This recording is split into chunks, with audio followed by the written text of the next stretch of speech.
ஃபேனி கிராஸ்பே என்கிற அமெரிக்க பெண்மணி ஒரு பாடலாசிரியர். 100 ஆண்டுகளுக்கு முன்பாக வாழ்ந்த இவர்களிடம் 9,000த்திற்கும் மேற்பட்ட கிறிஸ்தவ பாடல்கள் இருந்தது.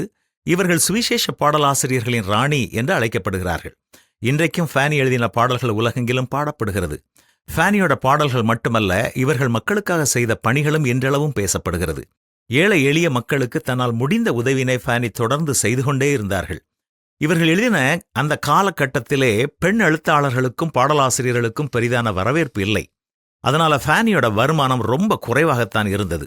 ஆனாலும் அவர்களுக்கு வந்த கொஞ்சத்தையும் அதை நிறைவாக தேவை உள்ளவர்களுக்கு உடனே பகிர்ந்து கொடுத்தார்கள். இப்படிப்பட்ட ஃபேனி பிறந்த 6 வாரங்களிலேயே தன்னுடைய பார்வையை இழந்தார்கள். பார்வை இல்லாமல் தான் பல பாடல்களை இவர்கள் எழுதியிருந்தார்கள். ஒரு நாளும் ஃபேனி தன்னுடைய குறையை எண்ணி வருத்தப்பட்டதே இல்லை. நமக்கு கண்ணு தெரியாதே என்று ஒரு மூலையில் உட்கார்ந்து அழுததும் இல்லை. இன்னும் சொல்லப்போனால் ஃபேனியை பார்த்து பரிதாபப்படுகிறவர்களை பார்த்து ஃபேனி சொல்கிற பதில் இதுதான்: நான் மரித்த அப்புறம் முதலாக பார்க்க போற முகம் என்னுடைய கடவுளுடைய முகமாக இருக்கப் போகிறது என்று நினைத்து எனக்கு சந்தோஷமாக இருக்கிறது.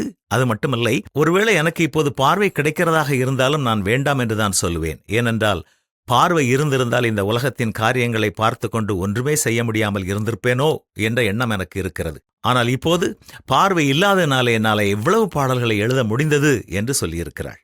ஃபேனியைப் போல நாமும் நம்முடைய குறைகளை எண்ணி வருத்தப்படாமல் நம்முடைய வாழ்க்கையை சந்தோஷமாக எதிர்கொள்வோமா? தேவ வார்த்தை என்ன சொல்கிறது பார்த்தீர்களா? என்னை பலப்படுத்துகிற கிறிஸ்துவனாலே எல்லாவற்றையும் செய்ய எனக்கு பலன் உண்டு. இந்த வார்த்தைகளின்படி நாமும் எல்லா சூழ்நிலைகளிலும் கர்த்தரை நம்பி காரியங்களை செய்வோமா? நம்முடைய குறைகளையும் கஷ்டத்தையும் யோசித்துக் கொண்டே கவலைப்பட்டுக் கொண்டே நம்முடைய நாட்களை வீணடிக்காமல் பார்த்துக் கொள்வோமா?